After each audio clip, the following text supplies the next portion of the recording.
So House of the Silverfish. Okay, it's being recorded. We get it. Okay.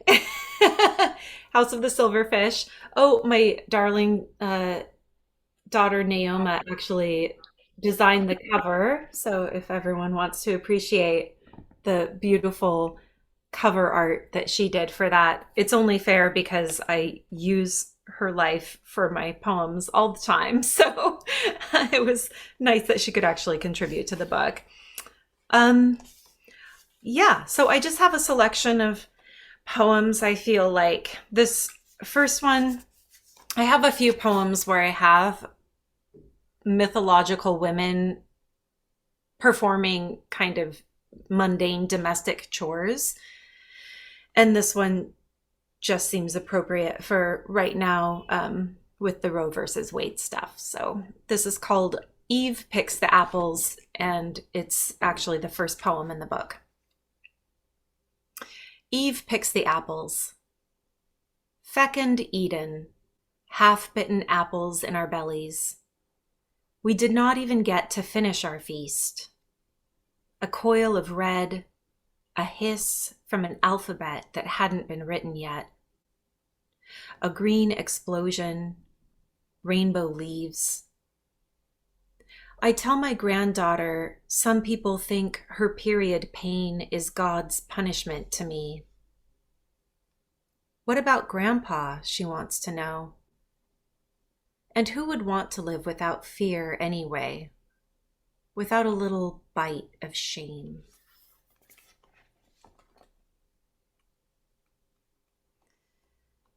And this second one I wrote on Mother's Day several years ago, and it's just called Mother's Day. It's Mother's Day. The robin that woke me up is going gangbusters. Chirp, chirp, chirrup, chirp. Robins always sound a little drunk to me, like they're just figuring it out as they go along.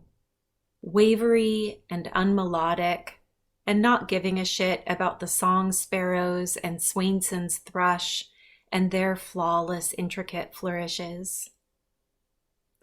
Years ago, scientists who were studying nature versus nurture isolated birds pre-hatch to see what kind of call they might have, what kind of song.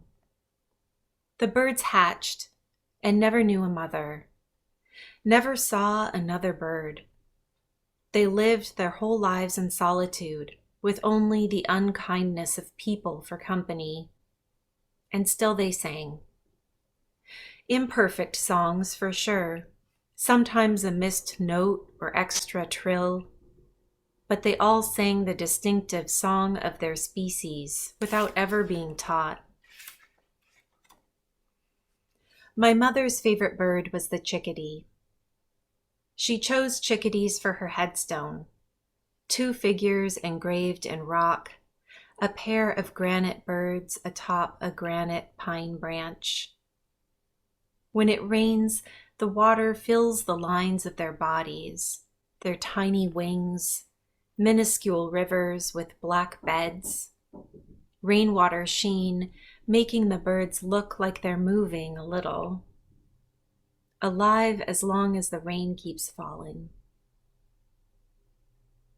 I don't know what kind of bird the scientists used for their study. Probably something with a more reliable song than the robins. Probably something with a more complicated tune than the chickadee's 2-note melody. It called and called, followed all the rules of nature that said if you sing somewhere, somehow, someone will answer.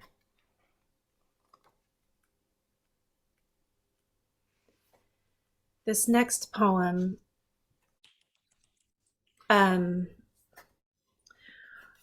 wrote actually in the wake of the Sandy Hook shooting. I was volunteering in my daughter's classroom at the time, and she was preparing for a science fair project in 2nd or maybe 3rd grade. And It might be a little hard for me to get through today for obvious reasons, but it's called light loss. My daughter arranges the glass panes in a cardboard box with a hole chopped in it. Little windows, lucid domino shapes she shines her light through. And it seems that light should make some sort of sound when passing through glass, an audible tinkle of magic happening. But this is not magic, just a science project measuring the passage of light through varying thicknesses of glass. Particles or waves, particles and or waves.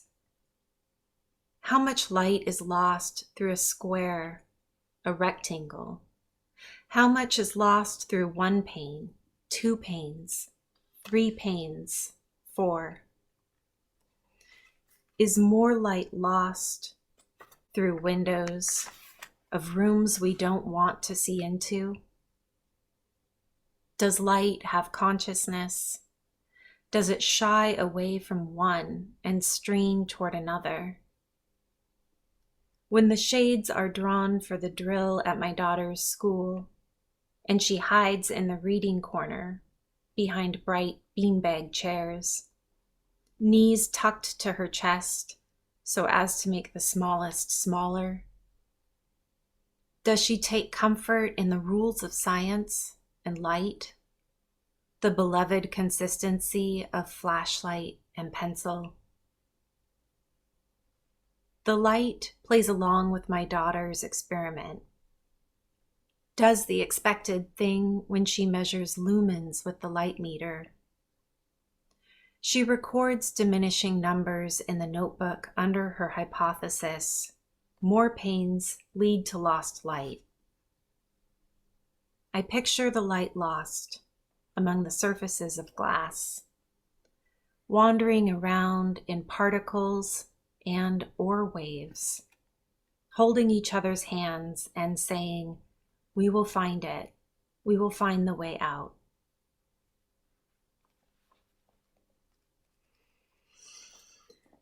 Okay, I think I'll do two more. This one is the blue whale.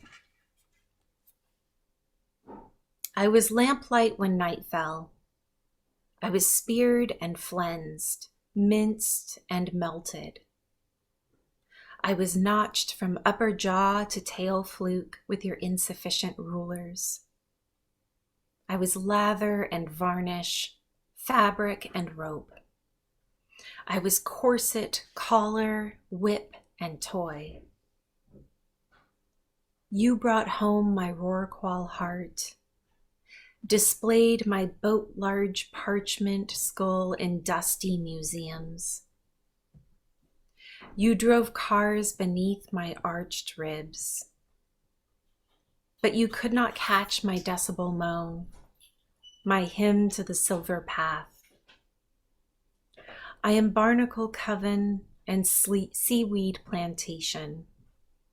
I am a salt-slapped planet to 1,000 open-mouthed moons.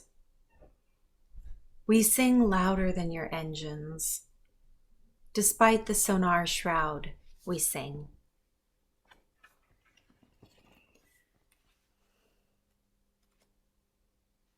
Okay. You know what? I have two more. I forgot about this other one. I haven't read this one in a long time. It's called The Sirens Take Out the Trash. It's part of that various mythological women and chores, doing chores. It's what we do, chores. The sirens take out the trash. The morning smells like freshly baked bread and low-tide sea creatures. Someone whistles for their dog. Someone asks for their coffee to go. Someone strums out a Sam Cooke song on the guitar. We listen to tourists' footsteps on the boardwalk above and cup our terrible song in fingers stained with seaweed and nicotine.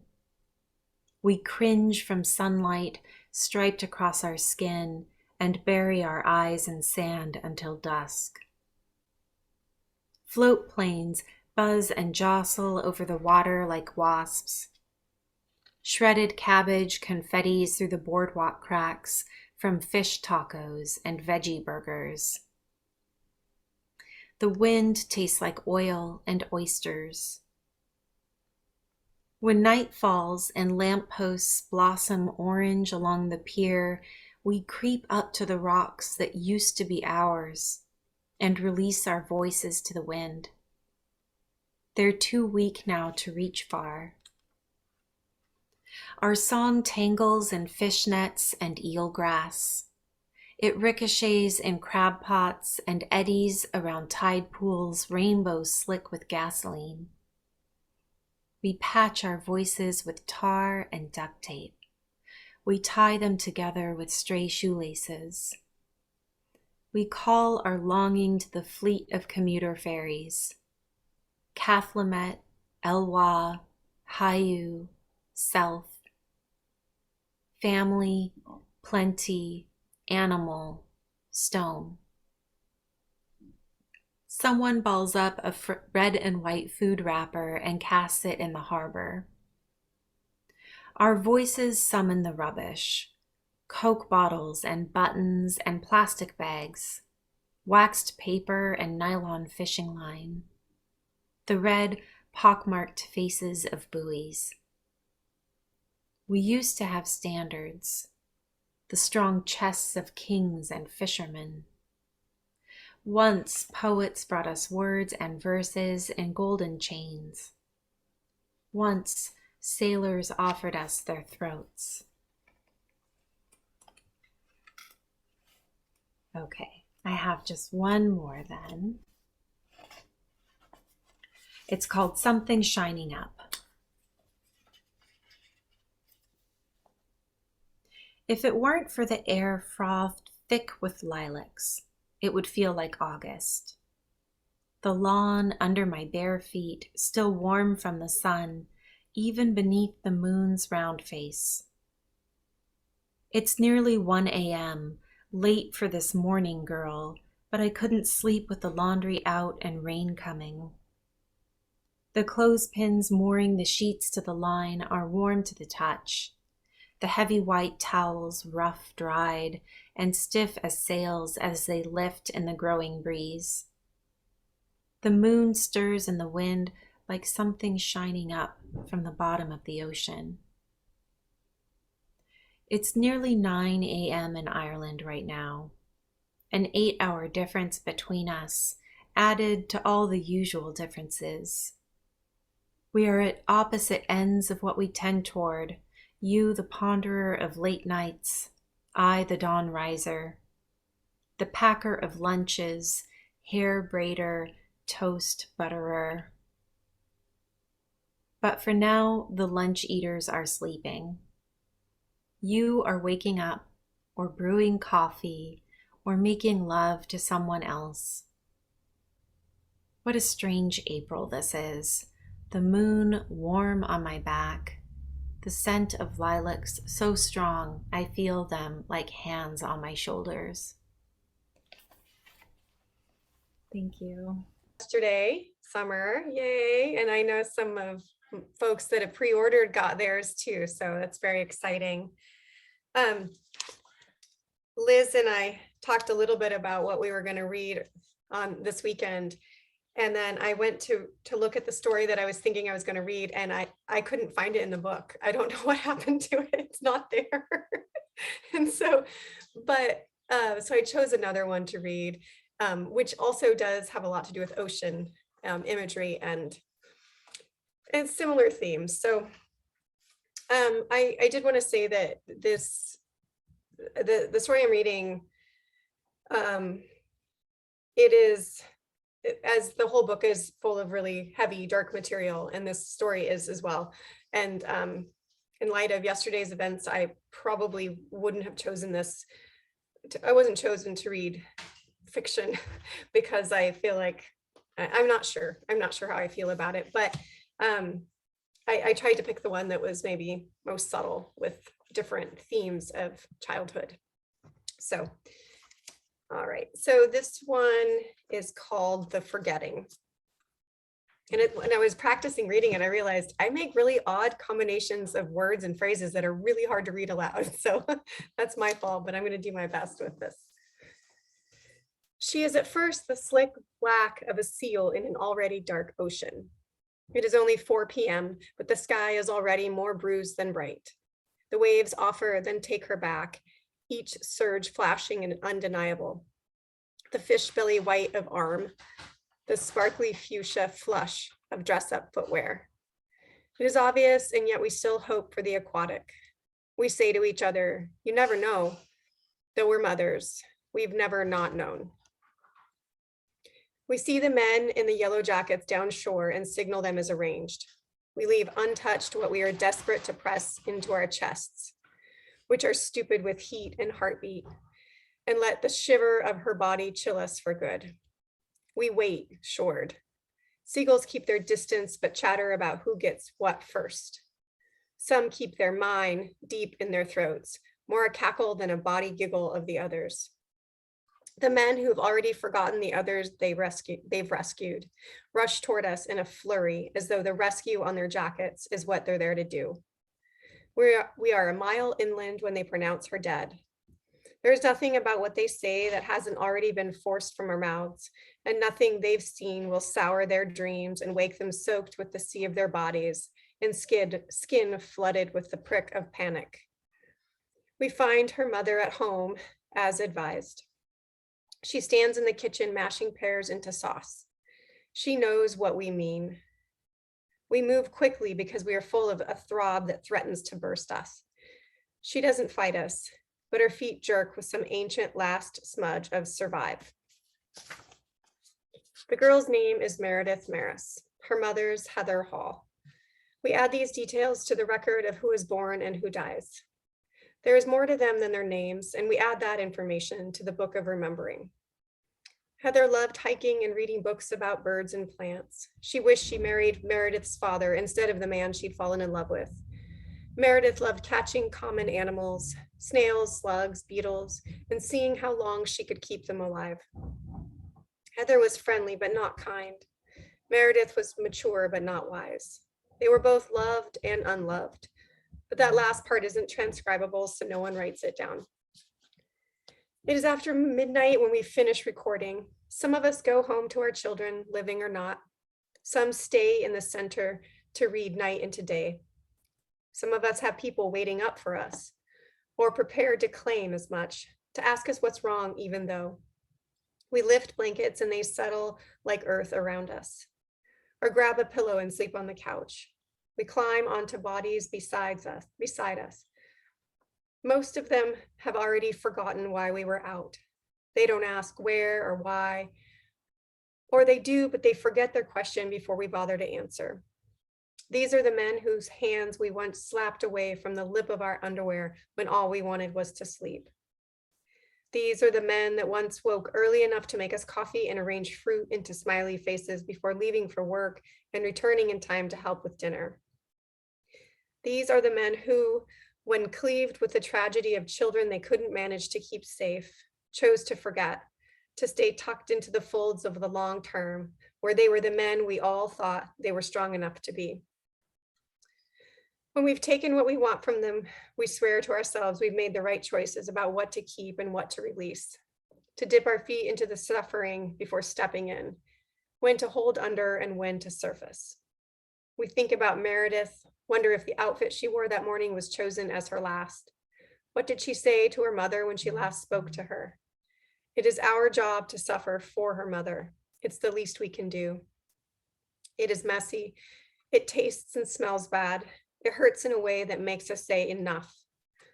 With this smeared all over our faces, we peer through the left open bedroom doors of our children to suffer what we have or what we have lost. When the first child went missing, we knew exactly what we needed to do: organize, search, rescue, recover, grieve, heal. We knew what to blame: the ocean and its insistence upon believing everything in its reach was its to take. Signs were posted. Beware of undertow, sudden drop off, no swimming allowed. After the third drowning, fences were installed and a lifeguard hired. A coastline watch was instated, but they failed to see what they were there not to miss. Child after child found a way to let the ocean have its way, and over we claimed we'd done everything we could. Because it made sense to do so, there was an investigation into what the town had done to its children. What had been taken from them? What had been lost? What hadn't we seen, though it was right in front of our faces? We looked at the schools, the drinking water, the community events where the majority of the town ate from the same batch of chili. We looked toward the sky. We looked at each other. We looked at ourselves. There was fault everywhere, so everyone stopped looking. The air is sour with blossom when Eddie Turntower's mother stands at the town council meeting and announces Eddie is haunting her. Of course, it must feel that way, we say, and get back to the line item on the agenda, combining the elementary and secondary school. She slams her hands onto the desk. Listen to me, she says. She says his bed is messy in the morning, though she makes it every evening, every day. His hamper leans from the weight of his soiled clothing, and we all know she's never slacked on laundry. She lifts a paper bag and shakes it toward the front of the room. Its cackle punctuates her words. From it, she pulls a t-shirt and pinches the shoulders in each palm and spreads it wide so we can see the circles of sweat that darken the armpits and the splatter of a snack on its chest. She holds an armpit to her nose and breathes deeply. Do you think I wouldn't recognize the scent of my own child? She passes the shirt to her right. Each hand receives it reluctantly as an offering basket. When the shirt returns to her, she folds it and puts it back into the bag. There's more, she says. And we listen to details about the crust of toothpaste in the sink, sneakers that refuse to stay branched on the shoe tree, the appearance of feces he'd had a habit of forgetting to flush. We stare at her. We listen. When she stops speaking, we still stare. There's no reason to believe she isn't haunted. Why wouldn't she be? But what we aren't sure about is why that's a problem for her. Those of us who've lost would do anything for the slightest hint of our child. A quick sniff of hair dank with a sweat of fever, a misty shape just similar enough to a could be, a pressure at the back of our neck pulling us closer. What do you want us to do? We ask after she walks out of the library. We look at one another because we know we can't say it. The motion to merge the schools passes unanimously. What to do with the soon-to-be emptied building is tabled for next month. Pods of townspeople form outside the library. Men find themselves surrounded by one another. Women do the same. No one says a word about Heather and her ghost, but everybody's voice is thick with them. Our group forms that night. We make plans quick, like we would during a disaster or a storm. Heather opens her front door. We believe you, we say, forcing the space between us visible with our breath. Inside, she shows us all the places she's ghosted him. The air is foul. Piles of clothing scatter the living room floor. Bowls of unfinished cereal sit sogging on the counter. Please excuse the mess, she says. Growing boy, you know how it is. She looks at us and we know this is our chance. We understand. Take our hand, we say. And we lead her into the bathtub. He's waiting for you. Water won't be our way from now on. We don't want the ocean to think it's won, but this time it has. Let's see. I'll read a little. I'm going to read just about half of it, and then I can explain if anyone's interested in the context of the story beyond what's obvious.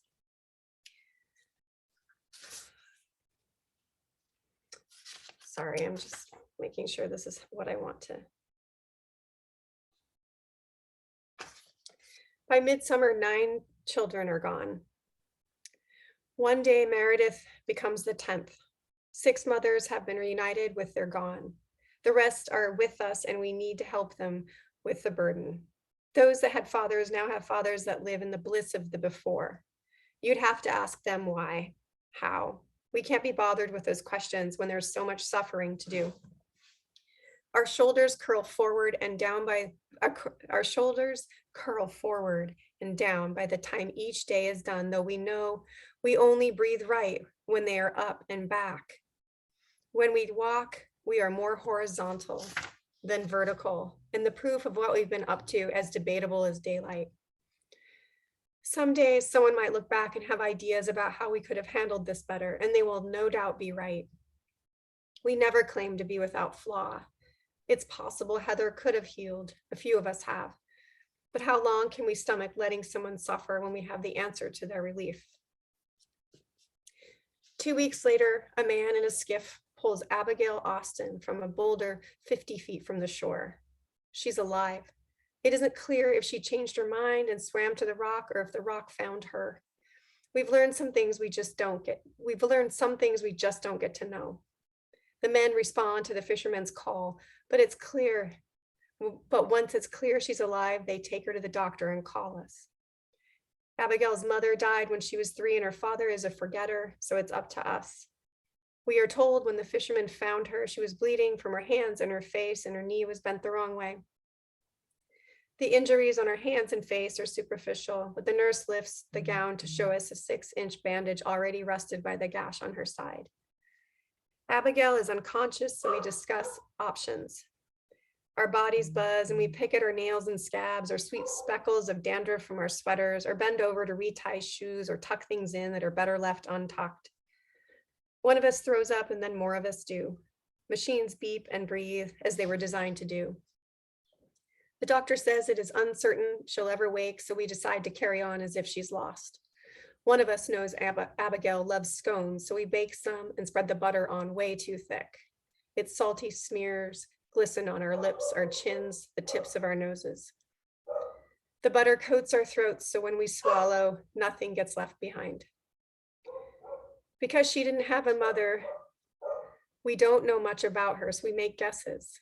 She loved to construct birdhouses, certain if she got it right, a mother bird would choose hers to lay her eggs. She once took the top prize in a children's battleship tournament.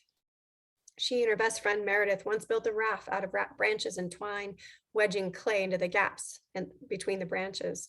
They were excellent swimmers, so no one stepped in when they launched it into the lake, backs flattened against the branches, made bets about how long it would take until they sunk. Of course, it never did. The morning arrives without the skin of light. Our bodies are stiff and muscles on the cusp of seizing. The scones and the crumbs are gone and the butter worn from our throats by the insistence of swallow. Nurses ring our phones one at a time. Abigail is either dead or alive, and nobody does anything to find out which. There are no active missings, but we decide to spend the morning on the beach. We used to spend mornings remembering how things once were, the shrieks and giggles of tide pool discoveries, sea cucumbers that eject, then regenerate internal organs when threatened by predators, kites carving air into infinites before the nosedive, the opal backs of seals threading the skin of the ocean. It didn't take long for the burden of remembering so much for so many to ghost our own memories. The tide is far enough out, rocks we've never noticed constellate the shore. One of us points to the moon that hovers above the ocean. Its shade, a blister on the cusp of burst. Just beyond the warning signs, dozens of jellyfish blob the beach, crimson hearts like open sores on the sand. Someone says a certain jellyfish, when severely traumatized, can return to a polyp stage and start over. It is unclear, she says, if its memory starts over too. Downshore, the men in the yellow jackets watch us, or at least we think it is us they are watching. Their bodies move toward us, unburdened by grief, faces smeared with smiles. Have we got it all wrong, this insistence upon remembering? What would we do if we had to do it again? It's becoming more difficult to remember who we once were, or if we were ever once who we thought we were. The men point at the jellyfish and shrug, who knows, as they tiptoe through. Seagulls bitch and flap at them as if they know something we don't. The men are closer to us than they've ever been. One of them has covered himself in seaweed and stomps around moaning. The men laugh because they believe in make-believe. Others balance rocks on other rocks, say, oh well, when they topple. Everywhere we look, things are moving on. If we were different women, we would leave the men to their play. We'd nod at the seagulls to let them know we understand why they do what they do, even though that is something we've never actually done ourselves, understand what we've done and why. We'd gather these transparent creatures in the bellies of our palms or the cradle of our arms and dive face first into the ocean. The men in the yellow jackets could save or sink us. Abigail could wait, mouthful of why, or sleep and keep it secret. We'd let the ocean slowly coax us back, its waves like hands we craved on our bodies but never felt. We'd say, remember. We'd say, forget. We'd mean both. Thank you.